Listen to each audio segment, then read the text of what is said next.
Magic the Gathering has a lot of stuff going for it, from big creatures, big spells, and big brain plays. But this episode isn't dedicated to the big creatures, or the big spells, or the big gamey brain plays. Now, this episode instead is going to talk about philosophy. I know, a really boring subject, I know, trust me. However, when you delve into the different colors and the different philosophies within each color of Magic the Gathering, it really truly is quite brilliant. So join me and Ika as we tackle all the different aspects and the different philosophies of each of the 5 colors of Magic. Quick, tiny, itsy bitsy witsy spoiler disclaimer: neither myself nor Ika are experts in philosophy or philosophical people. We only get the information needed for this episode based off of an online forum and pamphlets of how to play Magic the Gathering from way back in 2010-2011. So with all that out of the way, let's delve into this episode.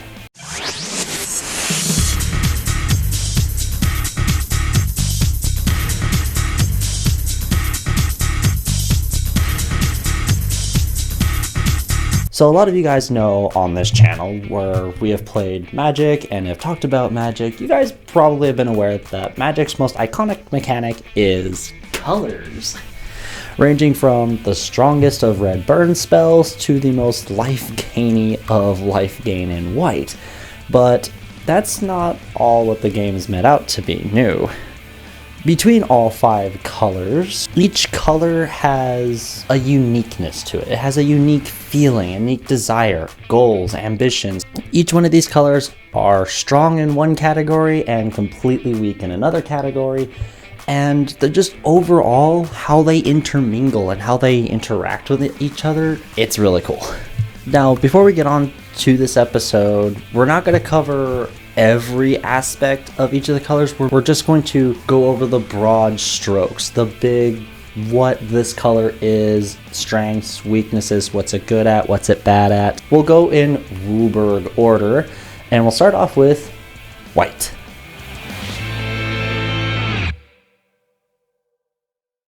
White is all about law, order, equality, religion. Peace through strength while caring about the group more than the individual. It uses laws, religion to gather as many people as possible and uses that togetherness to flood the board with tokens, or to flood a vast army for a noble cause. In other words, quantity over quality. While Wizards of the Coast makes sure that there's no good guy colors, because in actuality, all 5 of these colors are some aspect of you, the individual watching this video. It's meant to be the white color, and the white aspect is kind of gives off the good guy vibes, even though it's not technically the good guy color. White is all about equality, and it showcases this in symmetrical effects. Destroy everything, everybody draws a card, everybody has to sacrifice things. It's all supposed to be a part. Everybody is part of the same team here. But that leads me to my next point. What's it good at, and what's it bad at?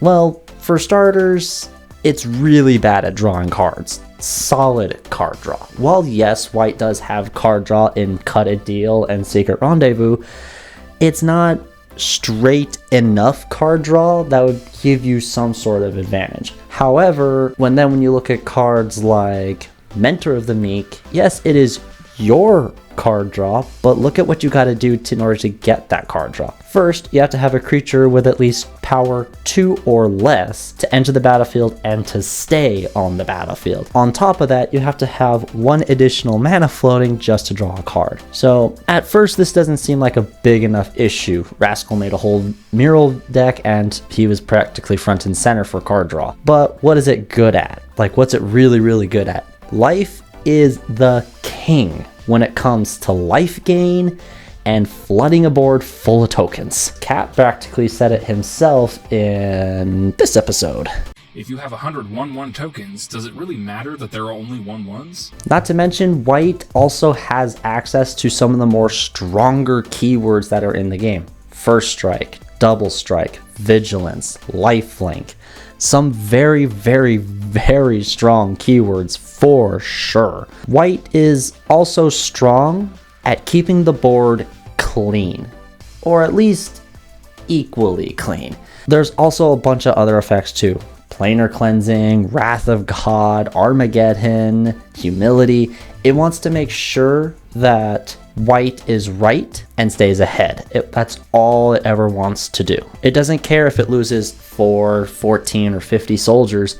It's going to get them back next turn, so don't worry about it. Also, white isn't afraid to call upon angels and any other higher powers to make sure that it stays ahead on the battlefield. And as I mentioned before, it is the king of life game. You scratch your nose, you gain 2 life. You punch your friend right in the family jewels, you gain 4 life.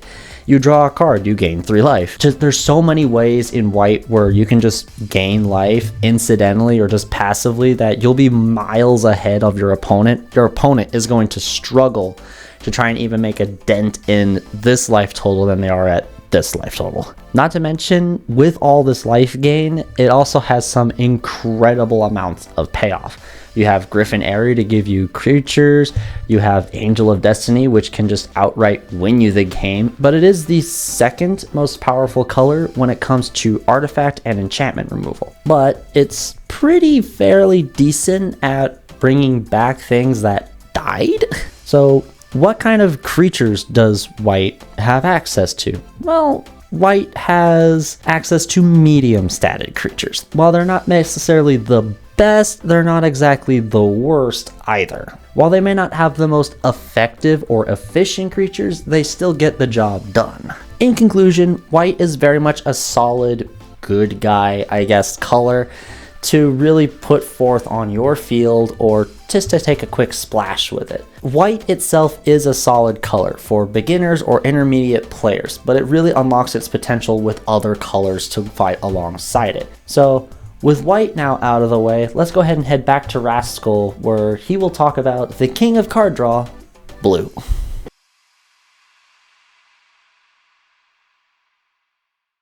Blue is all about logic, reasoning, perfection, science, and technology. Blue wants to understand the world that is around it. It wants to understand. It wants to know the cosmic order thing. It wants to gain and hoard as much knowledge as possible to a point where it can become stone cold logic. Blue in itself loves to be clever at the table. Counter spells, bounce spells. It should be no surprise to anyone who has played Magic for more than a year that blue is the quintessential color to drawing all the cards. It is also the king of counter spells.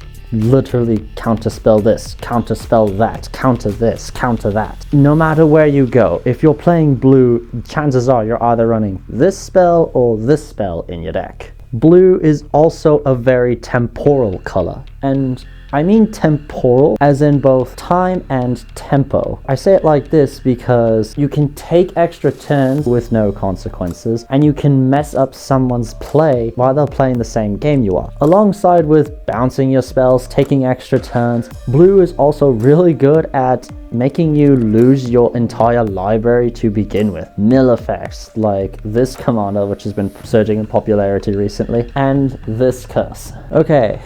Now that we've gotten all the mechanics of blue out of the way, or at least the main themes of the mechanics of blue, we can finally say, what is it good at? Literally, it is good at just about everything. Like, low-key, no joke, it is pretty good at just about everything. Drawing cards, taking turns, filling a board with creatures, filling a board with artifact creatures.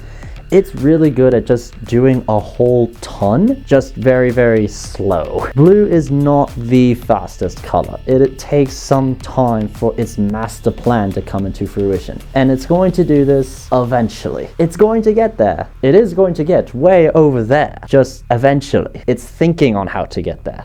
Blue spends a lot of time thinking than doing any action. But on another side note, blue is also really good at flickering or blinking effects, things that exile and then come back, or go into exile until the end step and then come back at the end step. But enough about what it's good at. What are some of the creatures it gets, and what is it bad at? So what kind of creatures does blue get? Well, unfortunately, it gets some of the worst creatures with the most inefficient mana costs ever to date. Well, yes, there are some good blue efficiency, but primarily it is bad blue efficiency. Now, I'm not saying that all blue creatures are bad. I just said that there are some blue efficient creatures and there are bad efficient creatures. But unfortunately, this is also blue's biggest weakness. It doesn't have that many big defenders. I'm not saying that the creatures themselves are bad. No, they're there for reasons. But they're very niche, they're very specific reasons. Blue does have some better keywords than most of the other colors, like flying and flash. Blue might be the king of card advantage and card draw, but it struggles heavily with permanently dealing with everybody else. It can just temporarily shove them off to the side. But it's still a great color, just don't fault it for its speed. Now with that out of the way, let's talk about its polar opposite, black.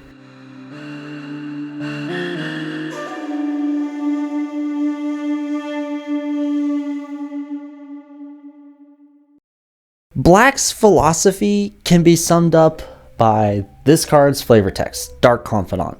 Greatness at any cost.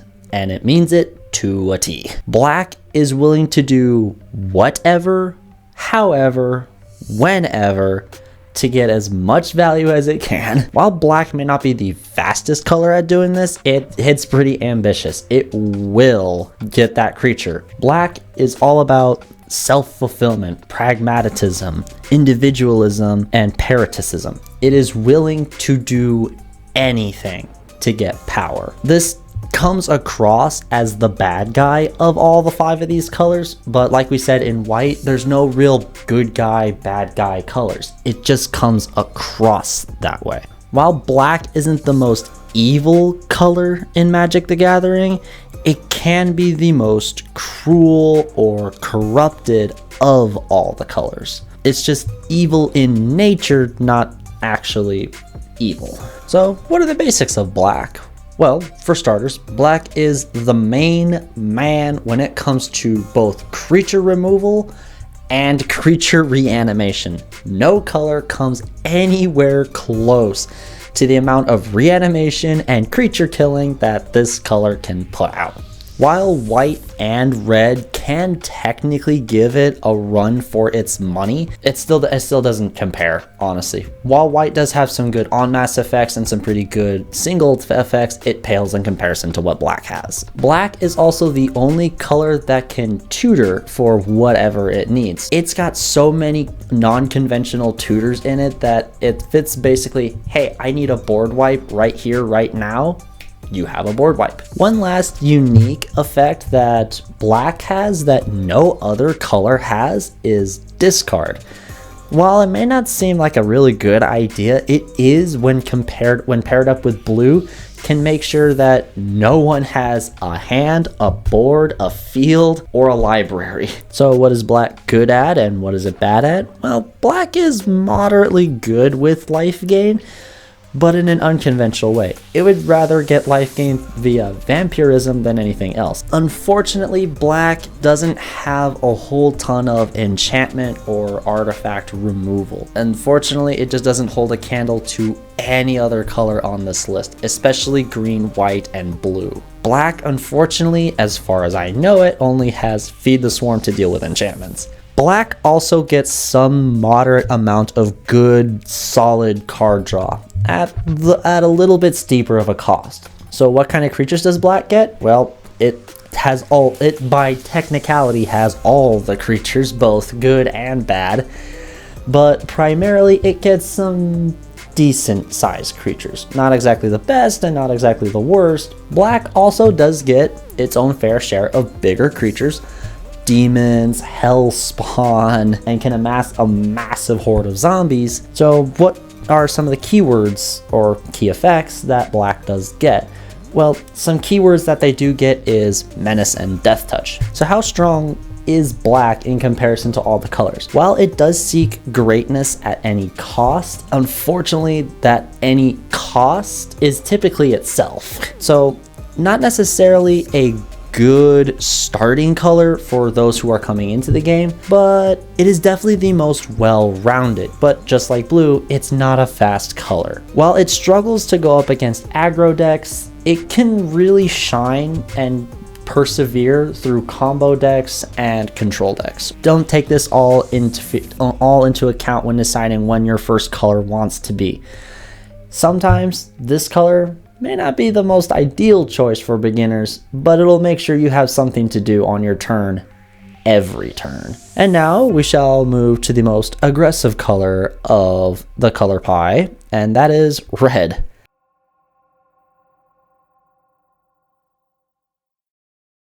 Red is all about passion, fiery human emotion. It is chaotic, aggressive. It is every aspect of the word and term emotion. Red doesn't care how you feel, it cares about how it feels. It doesn't care. It does not care. It will attack you just for the sake of attacking you.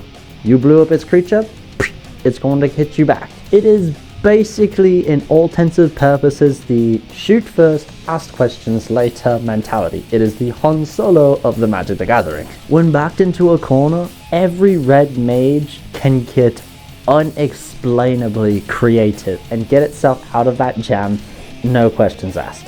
So, where does that exactly leave us with red? Well, red basically gives the finger to anything we're dealing with rules, traditions, laws. It does not care about that. It wants to live free, be free, is free. So what effects are unique to this hot-headed color that is red? Red is probably the only color with the keyword haste. It's why it makes it the most difficult color to counter when going up against an aggro deck. Turn 1, something with haste, you're already behind. Turn 1. What also is unique to this color? Well, it's probably one of, if not the only one, that has direct damage dealing non-creature spells. It is all for every aspect of this color. Burn, baby, burn. It is the I will punch you in your face turn 1 color. It is the fastest and most aggressive of all the colors that there is. Unfortunately, it also makes it its biggest weakness. Because it's so fast and because it wants to go so fast, it tends to run out of cards so quickly that puts red solidly in the category where it has no card draw, but it has been getting card draw effects. What I mean by that is impulse draw. Impulse draw is basically where you exile cards off the top of your library and you only have a certain amount of time to play those. Red is the king when it comes to destruction because screw you, it's going to happen anyway. What's another unique effect to red? Well, red alongside blue can steal your creatures, with red being only for the turn while blue is more permanent. It's not the king of artifact destruction like green or white, it still does interact with artifacts in a way that white also interacts with artifacts. Red can also act more temporally with more instant and some flashy cards. It does have access to extra turn effects, albeit with probably the worst downside in the entire game. You lose the game after this next turn is over. So what is red good at and bad at? Well, red is more like a cheetah. It can do a quick burst of speed and then it just dies off. While it may not have the best statted creatures and has the second most efficient creatures alongside green, but unfortunately it needs to keep ahead of life totals. If it goes up against anyone with life gain, it's already at a disadvantage. It needs to start the fight and end the fight as quickly as possible. And lastly, we shall head over to probably the most worst color and the most broken of all the colors, green.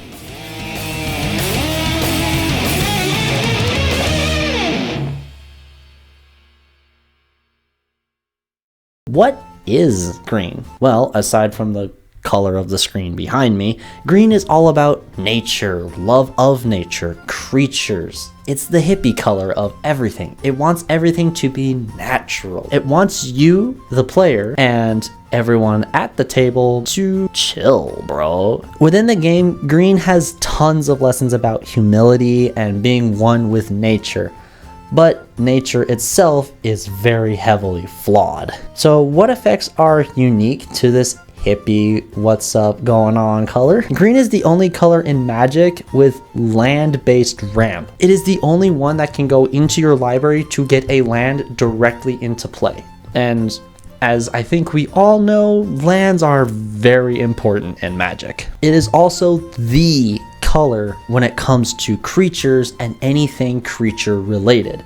Green gives you access to draw effects based off of your creature's power, or off of the biggest power, or off of a combined power. It gives you bonuses for having big things on the battlefield. Green can also kinda low-key bring back anything from the graveyard. Green says, nah, get that spell that you cast 5 turns ago back into your hand. It doesn't care what it is as long as it goes back into your hand. So what is green good at but also not so good at? What I said about white being really good with artifact and enchantment removal, well, green is exactly the same thing, and quite honestly does it a little and slightly more better than white can.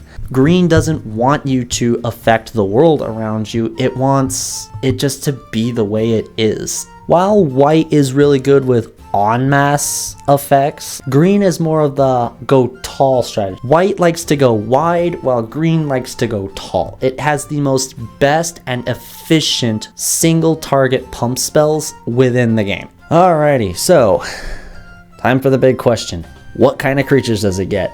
It gets the best creatures. Green has the most efficient creatures in the game. Look at this card as a prime example. It literally costs 5 mana and you get a 10/10 to boot. So what is green good at and what is it bad at? Green is a broken color. It really is. It can do anything and everything. It can keep non-creatures off the board. It can keep creatures from attacking you. You can almost freely swing while still dealing a ton of damage. And you have access to tons, if not tons, of mana. The only weakness that it relies on its creature count. Yes, you heard me right. The creature-based color relies on creatures as its weakness. Really the only weakness it has. Those are the broad strokes of all 5 colors. I'm going to pass the microphone back to Rascal and he'll close you guys out.